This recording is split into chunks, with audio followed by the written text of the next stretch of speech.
प्रवक्ष्यामि कुञ्जिकास्तोत्रमुत्तमम् येन मन्त्रप्रभावेण चण्डी चापः शुभो भवेत्।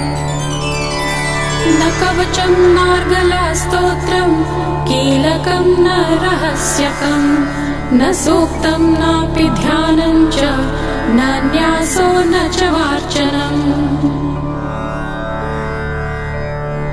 कुञ्जिकापाठमात्रेण दुर्गापाठफलं लभेत् अतिगुह्यतरं देवी देवानामपि दुर्लभम्।